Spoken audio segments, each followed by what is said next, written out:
efek punish yang dimiliki oleh si Halberd akan aktif dengan memberikan 8% damage tambahan kepada lawan-lawannya. Dan ini dia drafting phase game yang ketiga. Oke, dan langsung saja kita menuju ke Land of Dawn di game kita yang ketiga. Skor sementara 1-1.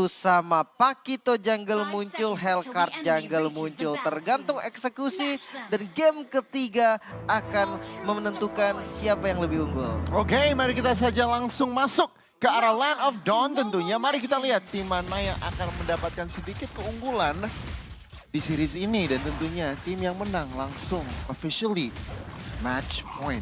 Match point. Ini adalah hal penting tentunya bagi kedua tim. Karena ingat ini adalah babak lower bracket yang kalah. Akan pulang yang walaupun basically Filipina sudah di tuan rumah tentunya. Blacklist International tidak perlu pulang.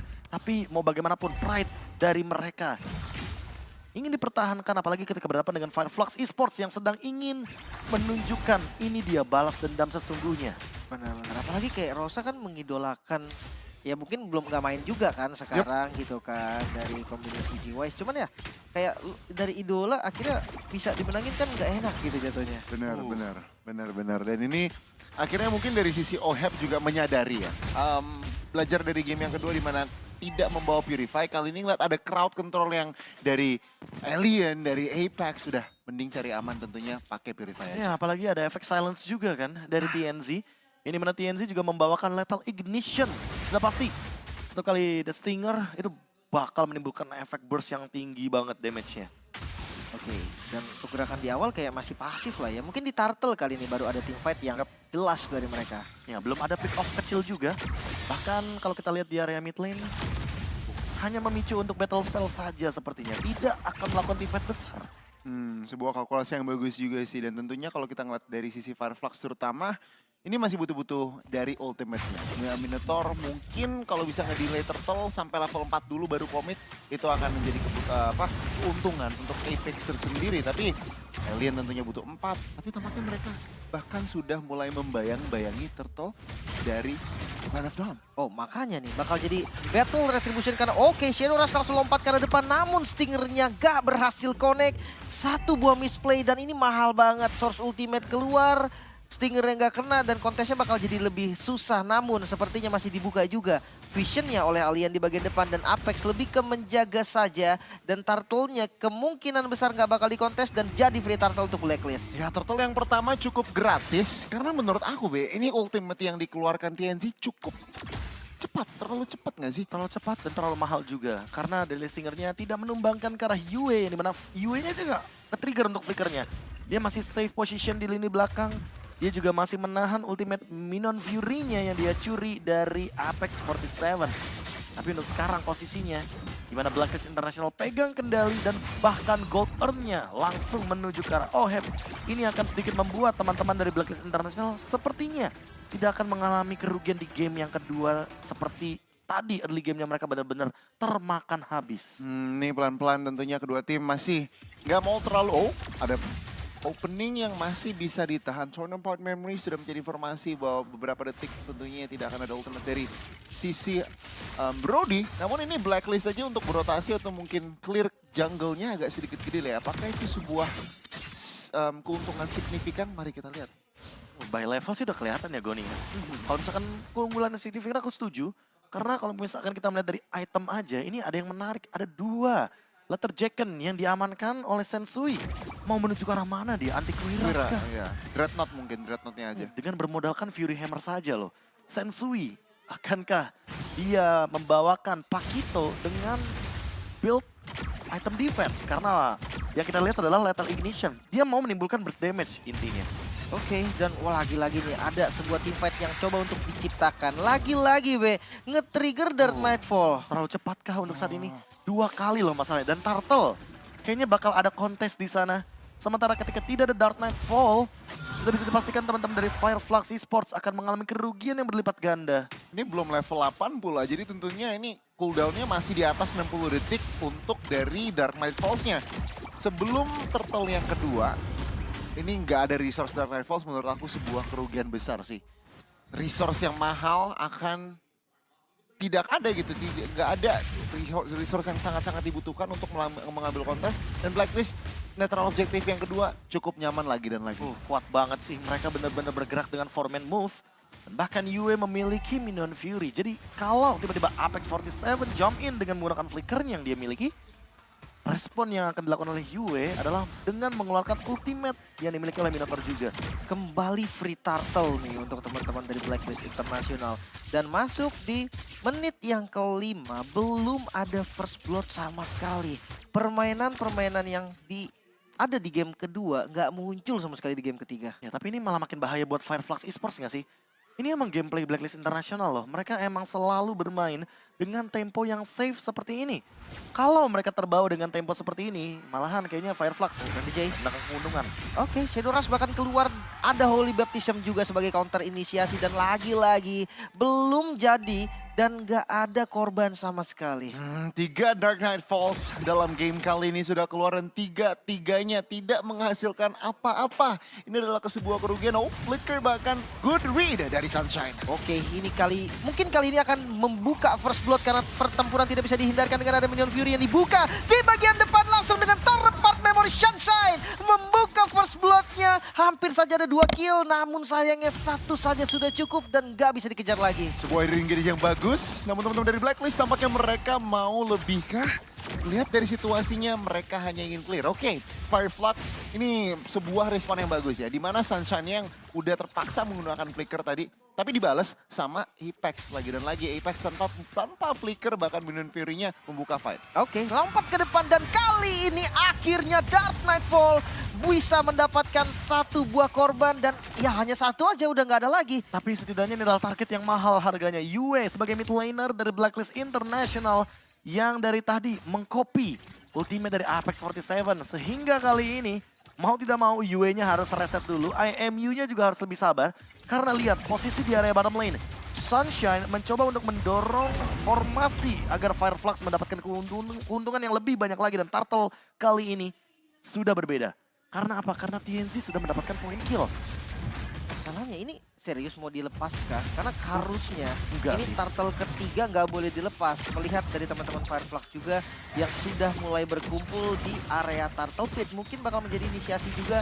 Tinggal menunggu siapa yang bakal buka. Karena Edward dan penalty zone ternyata bersama dengan Dark Nightfall di open. Namun sudah ada Minion Fury yang dicuri oleh Yue. Lumayan banget dan turtle bisa disekir oleh Sensui. Ada Torrepart Memory juga coba untuk melawan balik. Namun Apex menjadi korban selanjutnya. Alien down 3 member dibayarkan 2. Oh, Fireflux, meskipun sedikit messy, meskipun sedikit berantakan, namun mereka berhasil mendapatkan 3 buah point kill yang sedikit menetralisir keadaan Blacklist International. Kalau mereka tadi nggak di pick off, nggak di take down, ini bener-bener enak banget. Lihat, terlihat dari ekonomi yang terpaut hanya 1000. Kenapa hanya? Ini menit ke-8, hanya 1000 ini satu fight aja bisa tentunya mengembalikan keadaan. Jadi bener-bener fight atau resiko yang mereka ambil terbayarkan. Iya, dan kalau kita lihat lagi dari item yang dimiliki oleh Sensui, benar adanya dia akan membuat ke arah item-item defense. Thunderbelt ada di tangannya. Dan bahkan kalau kita lihat dari pemilihan TNZ, dia on the way menuju ke arah Demon Hunter Sword. Dan sudah dijadikan semenjak tadi first itemnya adalah Heptasis. Tentu hal ini akan menimbulkan slow effect lagi dan memicu Renegade untuk mengeluarkan heal up-nya sedini mungkin sebelum hadirnya Flask of Theosis. Teamfight yang sebelumnya memang belum ada, belum ready juga Flask of Theosis-nya. Tapi untuk teamfight selanjutnya kemungkinan besar Blacklist International akan memaksimalkan Renegade sebagai salah satu hero yang tidak boleh di pick off terlebih dahulu. Karena dari tadi Renegade menjadi korban. Dan kalau kita melihat juga dari setup yang ditimbulkan hanya Oheb yang mampu untuk escape dengan menggunakan Battle Mirror Image. Namun kalau Oheb sendirian kayaknya aku ragu ini bakal menjadi game milik Blacklist International. Mereka harus benar-benar memaksimalkan apapun mistake yang dibuat dari Fireflux Esports sampai hingga akhirnya nanti teman-teman dari Blacklist International melakukan snowballing yang lebih menguntungkan. Karena snowballing tadi aku rasa malah menuju ke arah Fireflux Esports loh. Ya. Benar-benar dan terlihat juga dengan memasuki mid game secara official menit ke-9 ini udah terlihat TNZ udah lebih bisa mengontrol satu lane untuk saat ini di area bawah. Ini akan memaksakan forced error tentunya ke arah Blacklist yang dimana akan mengirimkan satu member terus-terusan ke area bawah.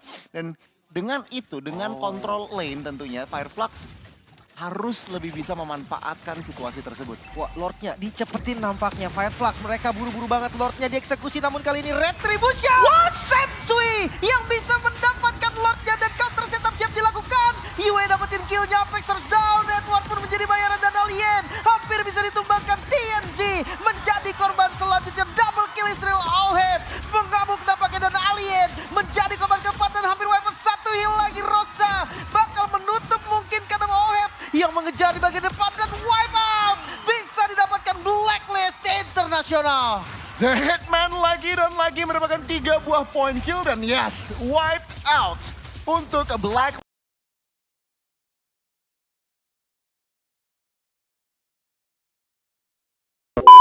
Ini mampukah mereka bertahan dari offense tentunya yang sedang dilakukan oleh Blacklist. Oke, dan tiba-tiba saja Lordnya sudah bisa dihilangkan. Namun kalau ngomongin keuntungan, lagi-lagi goldnya ini langsung ditarik ke Blacklist se-instan itu loh. Ini snowballing yang dari tadi kita pertanyakan loh. Oke, Blacklist International dia dapetin 3 turtle. Tapi mereka nggak dapetin banyak gold. Yap. Seperti yang Goni mention tadi juga, di menit yang ke-8 cuma beda 1000 gold, itu nggak berpengaruh apapun. Yap. Karena dalam satu tim fight bisa dibalikin. Namun berbeda kondisinya ketika Fireflux yang termakan oleh tim fight dari Blacklist International. Dan sekarang dengan bermodalkan Blade Armor, apakah ini akan menjadi jawaban dari Alien ketika berhadapan dengan Auhead? Yang bahkan kalau kita lihat juga dari Sensui-nya, dia kayaknya sesaat lagi akan memiliki Guardian Helmet. Makin sulit lagi untuk di take down dengan permainan front to back. Ini aku semakin khawatir juga untuk Fireflux. Kenapa? Karena kalau kita bandingin head to headnya, Cloud dengan Brody. Ini ceilingnya tinggian Cloud. Memang lebih membutuhkan banyak waktu, namun ceiling atau langit-langitnya, peaknya ini lebih tinggi lagi dibandingkan Brody. Jadi ini akan lebih mengkhawatirkan lagi memasuki late game untuk Fireflux Esports. Bagaimana mereka harus benar-benar front to back. Namun Blacklist ini hero-hero bisa ngedive. Ngelihat Cloud yang sekarang lebih laris daripada Chow mengingatkan kita dengan Chow yang hero selalu meta. Dan memang mau bagaimanapun Cloud ini hero turnamen teman-teman. Makanya nggak heran win rate-nya sangat amat tinggi sekali sebagai team play. Dan bahkan bisa menimbulkan satu winning condition baru dengan split push. Hal tersebut yang menguntungkan Blacklist ketika mereka berada dalam loose condition tadi beberapa momen. Tapi akhirnya mereka mau mengembalikan keadaan dengan blazing duet satu momen dari Auhead. Dan sekarang Lord ada di area bottom lane. Hal ini akan tentunya langsung disambut dengan Blacklist International dengan hangat. Dan tinggal kita tunggu setup seperti apa yang akan dibalaskan oleh Fireflux Esports semenjak kita melihat TNZ berada di area bottom lane. Kan kalau ngomongin counter setup, enak kan sebenarnya dari Fireflux juga. Karena dia punya TNZ, ada Dark Nightfall tiba-tiba datang terus kayak ngasih silent biar nggak bisa retry. Dia yang retry duluan. Harusnya lebih enak kalau counter. Itu theoreticalnya. Ya. Tapi ternyata Edward lagi-lagi dia bisa loh untuk, dan sebenarnya itu untuk mengorbankan setengah darahnya hanya untuk ngebadanin TNZ dan membayang time sedikit untuk Sensui. Wah, ini karena tadi jelas disebut kelihatan di atas tentunya akan digas oleh Blacklist. Oke, Archshatter dan Opinion Fury nampaknya sebagai opener dan Dark Nightfall Retribution. Oh. TNZ kali ini yang bisa mendapatkan Lordnya, namun fight yang tidak bisa dihindari lagi. Sunshine yang bakal menjadi korban di bagian belakang, coba dikejar lagi dengan Primal Rod di bagian depan. Sunshine pun hilang. Alien bakal menjadi target selanjutnya, bakal wipe out kedua mungkin, dan Alien coba untuk bertahan yang dikejar mati-matian oleh Sensui. Jetnya belum kena dan masih bisa selamat untungnya. Oh my god, ada satu keuntungan kecil diamankan oleh Fireflux. Memang membetulkan Lord, namun 4 member dari Fireflux harus terkapar dengan Oheb. The Hitman mendapatkan triple kill. Dan bahkan masih belum ada yang bisa menghentikan bagaimana Oheb dengan Cloud-nya. Dan sekarang satu-satu permainan dari Fireflux Esports, satu-satunya base juga yang tersisa mungkin di bagian top lane akan coba untuk dipertahankan. Oh no, ini lumayan berbahaya juga karena terlalu overcommit, dan knock up yang cukup baik kali ini dari Edward. Sensui bakal menjadi korban, masih mau lebih karena TNZ masih coba mencari di bagian belakang. Untungnya Yue ada di posisi aman. Untung And dari also Fireflux press this memiliki bell icon. damage output yang enough atau cukup untuk mempunish Sensui yang terjebak tadi di area depan. Dan sekarang dengan tiadanya satu member dari Blacklist tentunya pressure yang akan mereka berikan ini agak sedikit turun. Tapi lihat, 3 base rate, hampir 3 base rate bahkan secara official sudah hilang. Jadi ini sebenarnya untung rugi. 2 kali untung, 1 kali rugi. 2 kali untung, 1 kali rugi. Ruginya ada di Fireflux Esports. Karena mereka mendapatkan Lord tapi mereka malah kehilangan objektif yang seharusnya akan melindungi mereka ketika sudah mulai memasuki high ground defense. Dan untuk sekarang keuntungannya ada di Oheb juga dengan 6 item yang dia miliki. Apalagi Windtalker menjadi salah satu movement speed tambahan. Dan masih belum ada yang bisa menumbangkan karena Oheb ketika dia ready dengan menggunakan Wind of Nature dan Purify. Itu ada Twilight Armor tadi kalau gua nggak salah lihat. Ya di Alien itu dia. Ya. Iya, Twilight Armor. buat kemana ya dia Twilight Armor? Entah menuju ke arah Sensui mungkin. Atau bahkan mungkin ke arah Yue. Ini juga menarik menurutku. Karena dia membuat Twilight Armor ketika berhadapan dengan Cloud. Yang Iya. membawakan Demon Hunter Sword. DPS loh. Yang udah padahal. pasti bakal lebih sakit lagi damage dari Cloud-nya menuju ke arah Terisla. Nah, ini cukup menarik, cukup menarik. Mari kita lihat tentunya 5.000 masih stabil setelah momentum dipegang oleh Blacklist di mid game tadi. Sekarang memasuki area late game. Masih sulit untuk Fireflux tampaknya untuk mencari celah, menetralisir keadaan. Namun tampaknya teman-teman dari Blacklist International yang aku suka mereka tetap disiplin. Mereka tahu mereka lagi leading, mereka nggak mau terlalu terburu-buru. Gak ada gerakan tambahan yang mungkin kayak pick off atau mungkin ngelakuin trade kill. Tapi teman-teman dari Blacklist International benar-benar grouping. Mereka berempat dengan power dari Rafaela dan mencoba untuk melakukan poking damage pelan-pelan ke arah TNZ. Karena mungkin mereka tahu ini intinya adalah di retribution dari TNZ. Kalau Fireflux Esports mendapatkan momentum dan lagi-lagi mereka akan mendapatkan lore tapi harus ada pertukaran point kill yang begitu banyak bahkan sampai wipe out. Kayaknya Blacklist bisa menutup game ini dengan instan. Apakah terulang di mana TNZ akan mendapatkan Lord tapi dibabat habis oleh tim Blacklist atau berubah untuk Lord fight kali ini? Tentunya di area atas masih mendorong ke arah Fireflux. Setelah kita lihat nih, Terizla kalau show di atas apa yang akan dilakukan Blacklist? Wah, reset dong. Dari Oh, udah nggak bisa berarti. Reset. Teman-teman dari Fireflux akan lebih pede lagi mungkin. Oh, tapi dizonasi oleh Blacklist. Terizlanya muncul di bagian top lane tadi, Aliennya nongol, maka Lordnya mungkin bisa di all-in dan Dark Nightfall yang sedikit terlambat. Lord bisa diamankan namun fight yang bakal coba dicari TNZ gak boleh terlalu komit dan memilih untuk mundur. Kayaknya kalau misalkan TNZ melanjutkan tim fight-nya itu Edward ready dengan onward deh. Ya. Ya udah pasti counter setupnya bakal lebih dominan untuk teman-teman dari Blacklist International. Apalagi semenjak Rene J yang masih benar-benar safe posisinya di belakang. Dia udah paham kalau saatnya dia akan dijadikan target utama. Sehingga membuat winning condition dari Fireflux Esports kali ini sudah mulai terkikiskan. Kita Oke. lihat defense-nya. Makanya Lordnya sudah mulai datang kali ini 3 lane push yang diciptakan oleh Blacklist International. Alien dengan penalty zone di bagian depan yang masih belum maksimal juga. Mundur lagi ke bagian belakang dengan spell farm-nya. Coba untuk bertahan dengan Milan Fury dari Apex yang hampir saja menjadi momentum malu dibalaskan oleh Yue. Bahkan Rosa dan sisanya hilang. Wipeout terjadi, Blacklist memenangkan game yang ketiga. 3 kali wiped out. Dan tampaknya Blacklist akhirnya home run untuk mereka di game yang ketiga kali ini tentunya. Secure point ini yang cukup mahal dan match.